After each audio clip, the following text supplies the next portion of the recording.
Hello and welcome to Go Ballistic. The Scottish Suns look back at a busy weekend in Scottish football. We had the Premier Sports Cup quarter-final and two huge Premiership games, one with a caretaker manager in charge and the other costing a manager his job.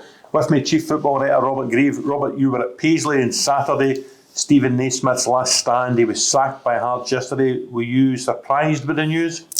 Can't say I was wholly surprised, Roger, if I'm being honest with you, no. And in all honesty, I don't think Steven Naismith would have been too surprised either. Speaking to him after the game, he seemed to be quite realistic about the situation. He was trying to put a brave face in things, and actually thought he spoke pretty well, talking about how he wasn't, or he didn't think it was the end, but just the tone of his voice, the way he was speaking, talking about how at a big club like Hearts, you're under pressure when you don't win games, and clearly it's not been good enough for Hearts this season. So when the news broke yesterday afternoon, I can't say I was at least a bit surprised, if I'm being honest. Is it simply a case of, regardless where you are in senior football, if you lose 8 games in the spin, you're going to lose your job? Yeah, if you're the manager of Kelty Hearts and you lose 8 games in the spin, you're going to lose your job. So yeah, I think Naismith was kind of acceptant of that. I think he realised that was the situation. And having watched them on Saturday, the team didn't perform. He was talking about how he thought the team were still understanding what was being asked of them. It didn't look like that at the game on Saturday. I saw them against Celtic as well a week earlier, albeit they made a game of it at one point in that game. But it wasn't good enough against St Mirren. It wasn't a great game in all honesty. But Hearts are in a bad place right now, and they've got so many games coming thick and fast, European games as well, coming up, that things really need to turn in quickly. It looks as if Liam Fox will step up from the B team to take the senior team against Ross County on Saturday. They then go to Azerbaijan to take on Dynamo Minsk. They then come back and go to Pataudry to take on Aberdeen. You would expect Liam Fox to take at least those 3 games, maybe a decision on a new boss during the international break. Where do Hearts go next? Well, as you say, in the short term, they have to try and bring improvement. You know, Liam Fox has got in there in a temporary role. I don't see him being a manager unless he does miraculously well in the next couple of games. But I think Hearts will look beyond that in terms of who comes next. But in terms of what happens next, the players have to show more than they're showing, you know. Lawrence Shatland has had 2 wonderful seasons for Hearts, breaking into the Scotland setup, and he's had so many plaudits for his performances in and around Jersey in the last couple of years. He looks like a shell of the player that he has been in the last couple of years. Now, I'm not pinning all the blame in Lawrence Shatland, far from it. As I wrote this morning, I think he can hold his head high for his performances in the last couple of years. But when players like that aren't performing well for a manager, then he's in trouble. You know, Shatland's their best player by a distance. He's been their captain, and he looks as though he's lost his mojo a little bit at Hearts. So I think they all have to take responsibility. We spoke to Craig Gordon after the game, and he very much painted a picture of how the team and the squad have to come together now to try and climb the table. They're out the Europa League, down into the Conference League. They're knocked out the Premier Sports Cup by Championship Falkirk. They're bottom of the table. They've got fewer points than I've got at my Nectar account. Where can they turn it round? Well, performances first and foremost, Roger. We can look at the table right now and we can look at how far they are behind Aberdeen, which is true. There's no getting away from that in terms of the team that they're probably going to have to try and battle for 3rd place. But for Hearts right now, it's about the next game. They play Ross County next. They have to win that. The prospect of not winning that game is unthinkable, I think, for Hearts, because that gap can't get any bigger. But I think the here and now for Hearts is just to concentrate on the next game and then take things from there. It'll be very interesting to see in what direction they go in terms of the next manager. They've tried young managers, Ian Cathro, Naismith himself, young and relatively inexperienced when he got the job. They've tried experienced managers. Craig Levine was in there. They've tried guys who were at the club, Robbie Nielsen, another relatively young manager, but someone who knew the club. They've gone for him before, Shaba Laszlo, kind of these guys. So it will be very interesting to see what they do next. And I wonder if it's maybe time to look at someone who has maybe got a tried and tested record of winning games in Scottish football, because I think that's pretty much what they need. Who does that mean then? Does that mean Stephen Robinson at St Mirren? Does it mean Derek McInnes at Kilmarnock perhaps? I think those guys have to go into the equation, yeah. I think Hearts would be off their head not to be looking at someone like Stephen Robinson. He's done a phenomenal job at St Mirren in the last few years, punching above their weight without doubt. And I think he is someone that should be on the radar. Whether Stephen Robinson looked at the job at Hearts and maybe the issues they've got, and would see that as a job for him. Then again, it's a huge club. They're a well-run club. So as much as I'm saying that things are not going well for Hearts right now, it would probably be a huge opportunity for someone like Stephen Robinson. Derek McInnes, another one. He's been at a big club in Aberdeen. I just get the impression he's happy, settled at Kilmarnock, and it's a fit there for him, and he might be looking at other jobs in the future. But Hearts have to get this next one right. They can't afford to make another poor decision. I mean, it's only a month ago or 6 weeks ago they were giving Steven Naismith a new contract, and here they are deciding to part ways. So they have to get this next appointment right. And for Steven Naismith, what does the future hold? Does he step away for a period of time and reflect on the job he's done at Hearts? Does he try and do what Jim Goodwin did when Jim Goodwin left Aberdeen and jump straight back in because there's a vacancy at St Johnstone? You know, Jim jumped straight from a sacking at Aberdeen into Dundee United and did a terrific job there, really re-established himself as a promising manager. Does Steven do the same, or does he do what most sacked managers do and just go to Radio Scotland? I don't think there's a right or wrong answer to that question, in all honesty, Roger. For managers out of work, it's about opportunity. You can be Steven Naismith right now and say you're tired, you're exhausted by the experience at Hearts and you need a break, which would be understandable, or the opposite is he could be sitting here this morning refreshed and ready to go, having had a decent summer and doesn't feel like he needs a rest. I think there are only so many jobs out there, and I think if you're any manager out of work, you have to take the opportunity when they come. So I don't think Steven Naismith will be too choosy, but I don't think there's a right and wrong answer. As you mentioned, some managers have jumped straight into jobs quickly after losing one job, and it's worked out well for them.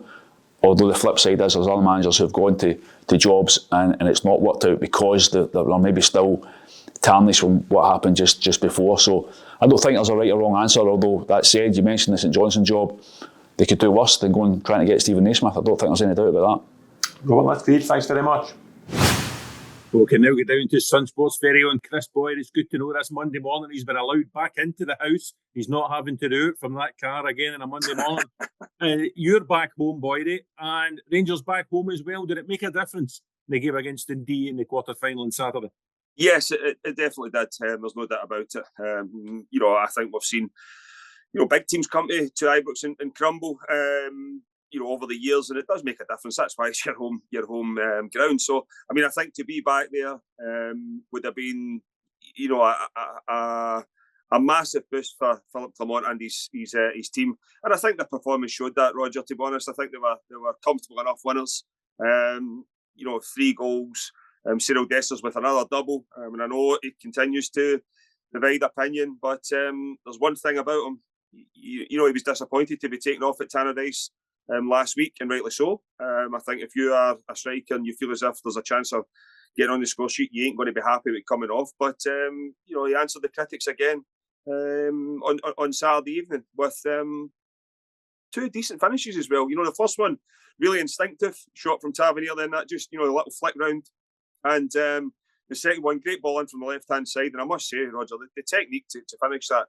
I think that's the thing that probably, why there's so many people speaking about him, because the way he's able to finish the difficult chances, but another thing, the ones where you think, well, he's got to score that, he struggles. But I must say, 2 good finishes, and obviously James Tavernier from the spot as well. The and critics out there will be saying Rangers are back home and the penalties are starting to fly back at Ibrox. Well, Rangers fans as well as being delighted with the penalty flying in. The performance of Nadine Bajrami, would that be a bonus for Rangers and for Philippe Clement? 100%. I think when you bring in new players, you want them to hit the ground running, and I think he's done that. I must say as well, Roger, Jeffy's got something on that left-hand side. He fires some unbelievable balls in. Proper, I'm still not fully convinced about, but I think for Rangers going forward, there is enough there. They're creating opportunities. As I said, it's a building block for Rangers. The next game, can you go and get 3 points? Can you go 3 points in Europe and Thursday night, and then against Hibs next Sunday as well. So it's just step by step. You've got to rebuild that confidence, and that's exactly what Philip Clement will be doing. And if your forward players are creating opportunities and scoring them, it's all well and good. Is Europe important this season for Rangers, Body? They start the Europa League group campaign against Malmo in Sweden Thursday evening. Malmo 4-0 winners against Häcken at the weekend. They're going well. They'll present a real threat to Rangers. Yeah, 100%. I mean, I think they're obviously well through their season now, and they will. There's no doubt about it. I mean, I think to get to this stage, they're no mugs, and they will cause Rangers problems. But I think Rangers have got to have the belief.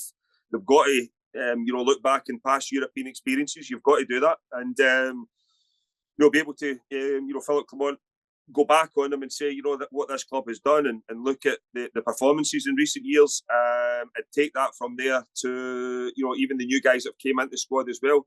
Listen, they're international players, the boys that have came in, in the forward areas as well, Cherny included. But, I think that Rangers, they should have enough to go there and win the game, but it won't be easy.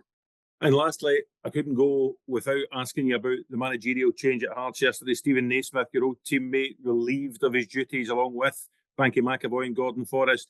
Is it just simply a case, Boydie, that it doesn't matter whether you're at Hearts or Kelty Hearts, you lose 8 straight games, you're going to lose your job? I think it's a bigger picture though, Roger, to be honest. You go back to last season, it's when you look at it, it's 1 win in 15. It's 1 win in 15 for Hearts. Chuck in the 3 friendlies, and I'm not reading too much into them, but Spurs you can lose to any time, but to lose to Leyton Orient and Tynecastle, then to obviously get thrashed by Fleetwood down there. There's something, as I said, obviously there was something not right. Lawrence Shankland looks a million miles off it at this moment in time as well. He scored more goals for Scotland than what he has for Hearts since June. So, I just thought at the weekend though, Roger, it was strange. You go to Celtic Park, Celtic play with 1 up front, you go with a back 3. You go to Paisley at the weekend, and Stephen Robinson's team plays with 2 up front. You know that's the way they play. And you play Halkett and Kingsley as a back 2. I get they've played there, I get that's, their positions, that, but I mean, I just felt as if, St Mirren don't mess about. They'll get the ball forward, they'll ask questions of you defensively. Yes, you could look and say, well, we tried to overload them in other areas, but I mean, to go with a back 2 against 2, but to go with a back 3 against 1 at Celtic Park, it was a bit of a strange decision. I think Taylor had got rave reviews for his performance against Rangers, but I've got to admit, Roger, I think he's been very, very poor since. Really poor. Rolls on the bench, Kent injured, are out the squad altogether. But I mean, for Steven Naismith, he's just going to have to dust himself down and go again. Nobody's going to survive. 8 defeats in a row when you're the Hearts manager. It's just, I mean, it's virtually impossible to do, if I'm being frankly honest. But I think when you look at, it's probably the worst weekend to talk about it in terms of, Falkirk's performance at Celtic Park. You could understand why, Falkirk gave Hearts a game, but I mean, Hearts should be going to Falkirk and beating them. They should be. They obviously lost there. They've lost to, Dundee United. They might be a big club, but they've just been promoted to the Premiership. You lose at Tynecastle.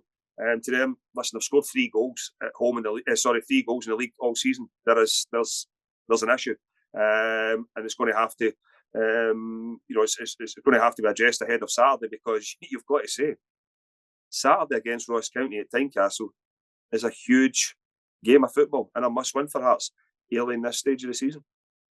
Boydie, that's great. Thank you very much as ever. We'll stay in touch with you through the week. Thank you. Thanks again for watching Go Ballistic. Remember to subscribe to the Scottish Sun Sport YouTube channel. You can see Robert Grieve again on Wednesday at the Coffee Club, and we'll be back on Friday with Sun Sport's own bookie basher Jim Delahan to look ahead to the weekend card.